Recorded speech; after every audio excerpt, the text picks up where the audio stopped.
ঠাকুরের ভোগ নিবেদন হচ্ছে।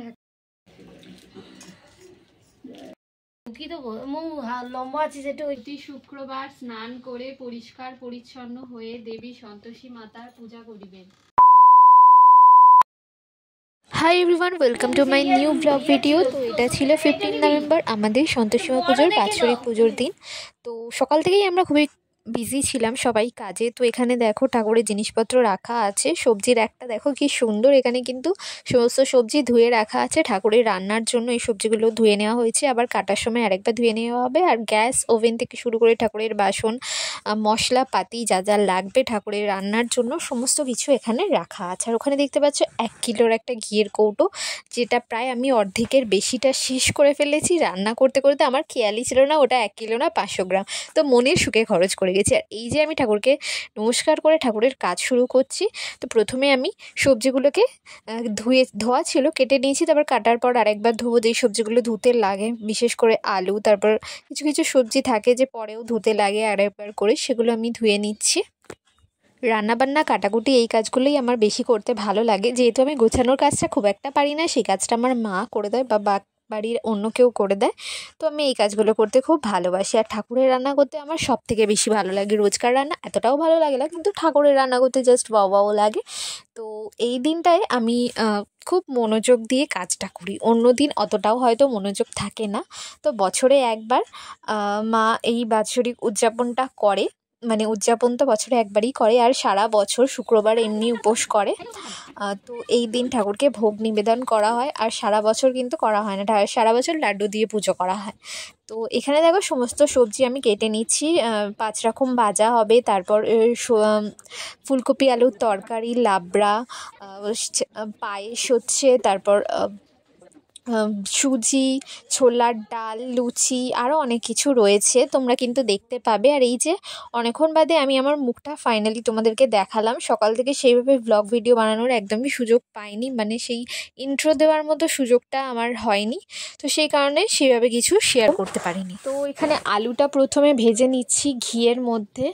ওই যে পিছনের দিকে ছিল, তোমরা দেখতে পেয়েছো কিনা জানি না, পেছনের দিকে কিন্তু ধূপ জ্বালানো ছিল। আর এই যে সমস্ত রকমের সবজিগুলো কেটে রাখা আছে, খুব শর্ট জায়গার মধ্যে আমরা এইভাবেই কাজটা করি। এই যে গামলায় বাসন, সামনে গ্যাস, এইভাবে কাজটা করতে হচ্ছে। খুবই মাঝে মাঝে মনে হয় যদি ভিডিও করার আরও কোনো একজন লোক থাকতো তাহলে আরও কত কিছু তোমাদের সাথে শেয়ার করতে পারতাম, বা সবটা শেয়ার করা হয় না, কিন্তু যতটা শেয়ার করা যায় আর কি করি, স্ট্যান্ডে রেখে ভিডিও বা কাউকে ধরতে দিয়ে। তো কারণ সবাই ব্যস্ত থাকি কাজে, তো কে ভিডিওটা করে দেবে, সেই কারণে যতটা করার, বারবার স্ট্যান্ড থেকে খুলে লাগিয়ে ভিডিও করা প্রচণ্ড রকমেরই সমস্যা হয়। তো এখানে দেখতে পাচ্ছ ছোলা দিয়ে শাক ভেজে নিচ্ছি, আর ওদিকে পায়েসটা রান্না করছে।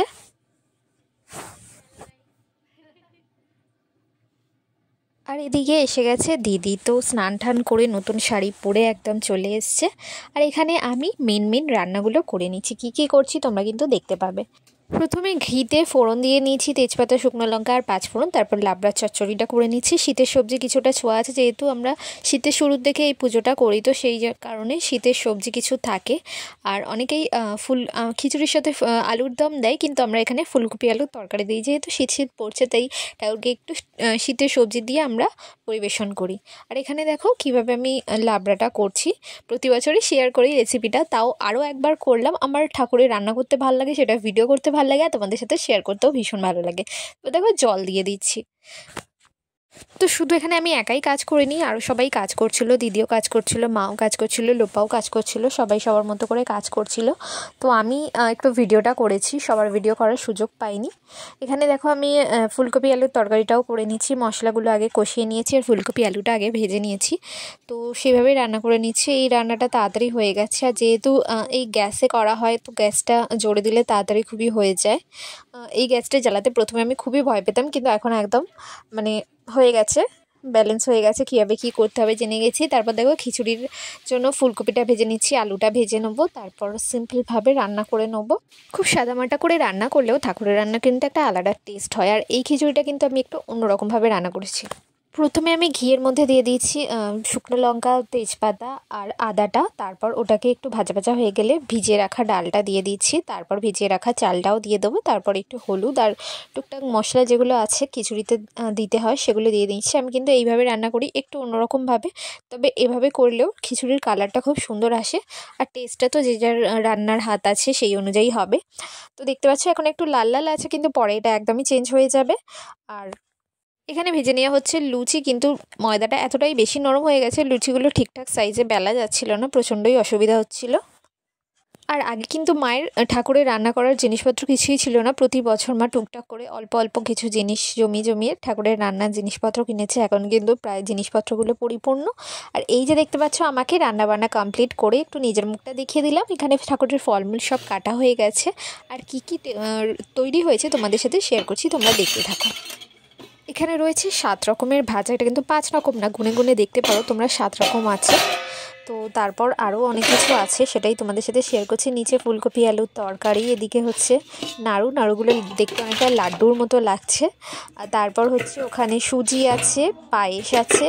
মিষ্টি জিনিসগুলো খুব একটা আমি রান্না করিনি, যতটা আর কি এখানে করা সম্ভব হয়েছে আমি চেষ্টা করেছি করার। তো পায়েস, সুজি, লুচি, ছোলার ডাল, নাড়ু এগুলো লোপা করেছে, ওগুলো স্টোভে রান্না হয়েছে, কারণ যেহেতু গ্যাসটা দুপাকা নয় তো সেই কারণে অনেকটাই অসুবিধা হয়। এখানে দেখো লুচিটা প্রেশার কুকারে রাখা হয়েছে, ঠাকুরের জন্য কত কিছু যত্ন করে কিন্তু মা কিনে রেখেছে। বছরে একবারই কিন্তু জিনিসগুলো ব্যবহার করা হয়, তারপরেও কিন্তু মা এত সুন্দর করে সমস্তটা আয়োজন করে রেখেছে, যেটা আমার খুবই ভালো লাগে। তো দেখো কি কি রয়েছে। এর মধ্যে রয়েছে খিচুড়ি, সাথে এখানে আছে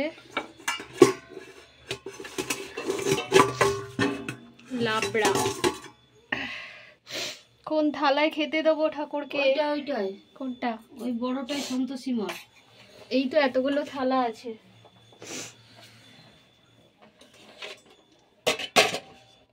এই নাও, ধরো। আমি নেমে যাই এবার। তুই তো ইয়ে পড়বি নতুন নাইটিটা। ঠাকুরের ভোগ নিবেদন হচ্ছে, এখন ভোগ সাজানো হচ্ছে। সব রান্না আমি করেছি, কাটাকুটি আমি করেছি। আমার মা কি করেছো? হ্যাঁ, আমি কুচু না, আমি ঠাকুর সাজিয়েছি। আর আর কি করেছো?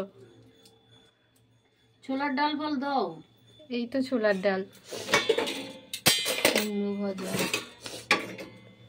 এই যে কিউট প্রেসার কুকারে ছোলার ডাল রয়েছে, যেটা তোমাদের দেখানো হয়নি গাইস। এখানে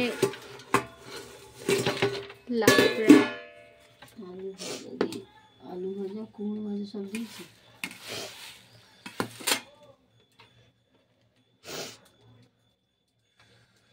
হয়েছে, খিচুড়ি দাও।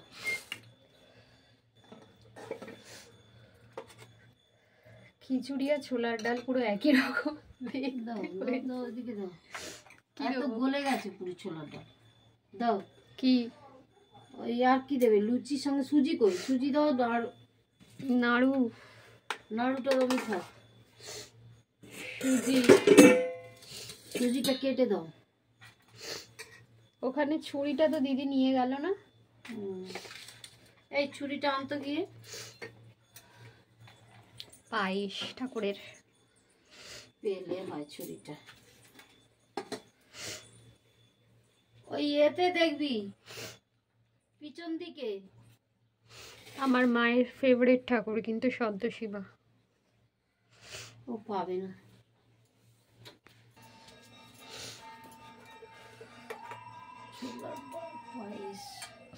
খিচুড়িও এগিয়ে দিয়েছে।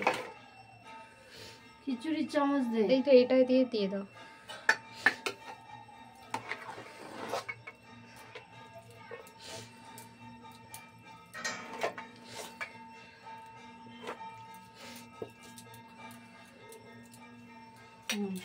আর কি?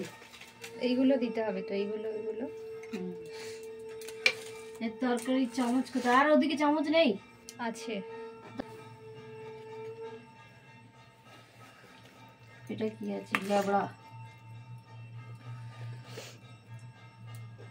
আর কোথায় এটা ফুলকপি।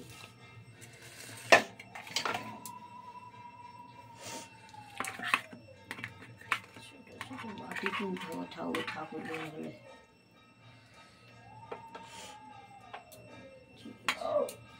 কমপ্লিট। প্রসাদগুলো ঠাকুরের ওই প্রসাদগুলো ওখানে গিয়ে ওই ঠাকুর সব উপরের ঠাকুর দিতে হবে আগে, তারপরে এই ঠাকুর। কত কায়দা করে সুজি কাটছে। ঠিক আছে, সোজা দিকটা করে দাও, ওদিকে সোজা দিকে কাজু আছে। তুমি কি করে দেবে এখানটা দিই?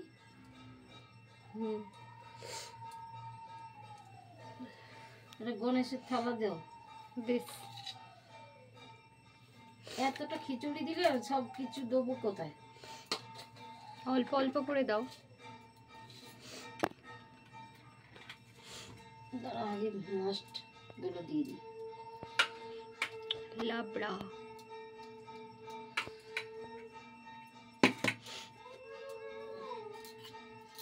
তো এখানে ঠাকুরকে যখন নতুন জামা কাপড় পরাচ্ছিল তখন আমি একটু ভিডিওটা করতে বলেছিলাম, কারণ আমি এদিকে ব্যস্ত ছিলাম, কিন্তু সেইভাবে ভিডিওটা করতেই পারিনি কেউ। আমি না ভিডিও করলে কেউ ঠিকভাবে করতেই পারে না। এই ভিডিওটা আমার দিদি করে দিয়েছে, তাই এরকম লম্বালম্বিভাবে ভিডিওটা করেছে। তো এখানে সমস্ত ঠাকুর সাজানো হয়েছিল, ঠাকুর ঘরটা একটু রং করা হয়েছিল, তো সেটা তোমাদেরকে দেখিয়ে দিলাম। তো এই পুরো ভিডিওটাই দিদি করেছে। আর আমি হচ্ছি একজন ঠাকুরের রান্নাবান্না করার পর যে নতুন ড্রেস পরে ঠাকুরের কাছে পুজোতে বসবো সেই ইচ্ছাটা আর করে না, প্রচণ্ড ক্লান্তি লাগে। তাই যাই হোক একটা নাইটি পরেই আমি পুজোতে বসে পড়ি, প্রতিবার এইটাই আমাদের সাথে হয়। তো দেখো প্রতি বছরই ঠাকুরকে নতুন জামা কাপড় পরানো হয়, সন্তোষীমা আর গণেশকে, সাথে ঠাকুরের মুকুট দেওয়া হয়, আর যা যা আছে হার মালা এই সমস্ত কিছু কিন্তু মা নিজের পছন্দ মতো কিনে আনে, আর তারপর সেটা ঠাকুরকে নিবেদন করে। তো যেই বছর আমি সুযোগ পাই ভিডিও করে তোমাদেরকে দেখাই, বাট বেশিরভাগ টাইম হয় না সুযোগ। তো এখানে দেখতে পাচ্ছ মা কিন্তু পুজোয় বসে গেছে, আর খুব ভক্তি ভরে মা এই সন্তোষীমার পুজোটা করে। অন্য ঠাকুরের প্রতি মা যতটা না বেশি আগ্রহ, সন্তোষীমার প্রতি আগ্রহটা অনেক বেশি। তো দেখো নিজেই পুরোহিত সেজে পুজোয় বসে গেছে, ফুল দিচ্ছে। তো ভিডিওটা দিতে আমার একটু দেরি হয়ে গেল, কারণ সেই কদিন খুব কাজের চাপ ছিল। পুরো 15 থেকে 17ই ডিসেম্বর অবধি আমার কাজের চাপ ছিল, তারপর আবার ফ্রি হয়ে গিয়েছিলাম। তো তারপর দেখতেই পাচ্ছ তোমরা মা পুজো করছে। তো সন্তোষীমার ফুল নিবেদন করে তারপরে পুজোয় বসে হাতে ছোলা গুড় নিয়ে ঠাকুরের ব্রত কথা শুনতে হয়। দেখতে পাচ্ছ আমাকে আর দিদি কিন্তু শাড়ি ঠাড়ি পরে রেডি, কিন্তু আমার কোনো সাজগোজের বাহার নেই, কারণ আমার আর ভালো লাগে না সাজগোজ করতে। মানে ঠিক ভালো লাগে না এরকম নয়, অনেক ক্লান্তির পর সাজগোজ করতে ইচ্ছা করে না। তো এখানে আমি মাকে কিছু কারেকশন করে দিচ্ছি। মা খালি চোখে ঠিক করে ছোট লেখা পড়তে পারে না, সেই কারণে কিছু জিনিস মাকে বলে দিচ্ছিলাম। তো সন্তোষীমার আগে একটা সুন্দর বই ছিল যেখানে সমস্ত কিছু সুন্দরভাবে লেখা ছিল, সেই বইটা আমাদের একটু খারাপ হয়ে গেছে, সেই কারণে মা কিন্তু নিজেই ব্রত কথা পড়ছে, তোমরা দেখতে পাবে। আমি আগের বইটায় পড়েছি, কিন্তু সেটা লক্ষ্মীর পাঁচালির মতো লেখা ছিল, এখানে কিন্তু পুরো একটা গল্পের মতো লেখা থাকে, আর ফার্স্ট টু লাস্ট সমস্তটাই খুব সুন্দর করে লেখা থাকে। আর মা আমরা সেই গল্পটাই শুনতে বেশি পছন্দ করি। এখনের গল্পগুলো একটু অন্যরকম, মানে আগে সেই ছন্দটা আর ফিরে পাওয়া যায় না। তো দেখো ঠাকুরের মুখটা দেখো পুজোর সময় কত সুন্দর লাগে, ঠাকুরকে সারা বছরের থেকেও আজকের দিনটা একটু অন্যরকম সুন্দর লাগে। ধূপ ধুনো জ্বালিয়ে খুব নিষ্ঠা ভরে পুজোটা করছে মা। এটা হতো না, ঠিক আছে, সে কর্ণপাত না করে আবার বনে কাঠ কুড়িয়ে দিয়ে কুড়াতে আবার সেই সন্তোষী মাতার পূজা করলো, আবার মায়ের কাছে কাঁদা কাটা করতে লাগলো, বললো মা আমি টাকা পয়সা চাই না। তো সন্তোষী মাতার নাম নিয়ে এই ব্লগটা এখানেই শেষ করলাম। জয় সন্তোষী মাতার জয়। সবাই খুব ভালো থেকো। ভিডিওটা ভালো লাগলে লাইক কমেন্ট শেয়ার ও সাবস্ক্রাইব করো। আসছে বছর আবারও সুন্দর করে সন্তোষী মার পুজো করবে। ভালো থেকো, শেয়ার করো সবাই।